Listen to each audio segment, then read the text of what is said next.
صبر ایک ایسی سواری ہے جو اپنے سوار کو کبھی گرنے نہیں دیتی، نہ کسی کے قدموں میں، نہ کسی کی نظروں میں۔ درویشوں کے علاوہ دنیا کے باقی لوگ بچوں کی مانند ہیں جو کہ دنیا کے کھیل میں مگن ہیں۔ خاموش رہو، صرف خدا ہی تمہارے دل کا بوجھ ہلکا کر سکتا ہے۔ ہر کسی کو کسی نہ کسی کام کے لیے بنایا گیا ہے اور اس کام کی تمنا دل میں ڈال دی گئی ہے۔ اللہ تعالیٰ جب کسی بندے سے ناراض ہوتا ہے تو اسے پاکیزہ لوگوں کی عیب جوئی میں مشغول کر دیتا ہے۔ جینا چاہتے ہو تو پرندوں سے سیکھو، کیونکہ جب وہ چہکتے ہیں تو انہیں پرواہ نہیں ہوتی کہ ان کا چہکنا کس کس کو ناگوار گزرتا ہے۔ انسان کا دل اور نظر قابو میں نہ ہو تو وسوسے پیدا ہوتے ہیں۔ زندگی میں جب بھی تم تنہائی محسوس کرو تو یاد رکھو، خدا نے سب کو دور کر دیا تاکہ پیچھے صرف تم اور وہ رہ جائے۔ اگر تم قرآن کو آنکھوں سے دیکھو گے تو الفاظ نظر آئیں گے، دماغ سے دیکھو گے تو علم نظر آئے گا، دل سے دیکھو گے تو محبت نظر آئے گی، اور اگر اپنی روح سے دیکھو گے تو تمہیں خدا نظر آئے گا۔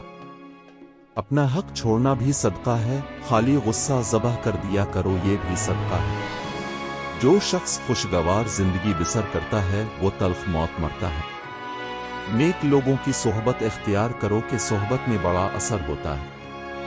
علم یہ ہے کہ آپ کو معلوم ہو کہ کیا کہنا ہے، اور حکمت یہ ہے کہ آپ کو معلوم ہو کہ کب کہنا ہے۔ صبر دراصل یہ ہے کہ جو تکلیف تمہیں پہنچے تم اس پر آہوزاری نہ کرو۔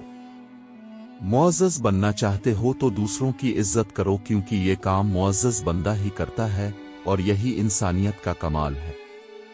زندگی میں دو لوگوں سے دور رہنا، ایک مصروف اور دوسرا مغرور، کیونکہ مصروف اپنی مرضی سے بات کرتے ہیں اور مغرور اپنے مطلب کے لیے یاد کرتے ہیں۔ اللہ تعالیٰ ایسے ولی بناتا ہے جو بندہ یہ چار کام کرتا ہے: کم کھاتا ہے، کم بولتا ہے، کم سوتا ہے، اور لوگوں سے میل جول کم رکھتا ہے۔ ان لوگوں کا رزق، دولت اور عزت ہمیشہ کم رہتی ہے جو دوپہر کے وقت نماز ظہر ادا نہیں کرتے۔ اتنا جھوٹ نہ بولو کہ تمہارے سچ سے اعتبار اٹھ جائے۔ الوداع صرف ان کے لیے ہے جو آنکھوں سے پیار کرتے ہیں، کیونکہ جو دل سے پیار کرتے ہیں ان کے لیے جدائی نام کی کوئی چیز نہیں۔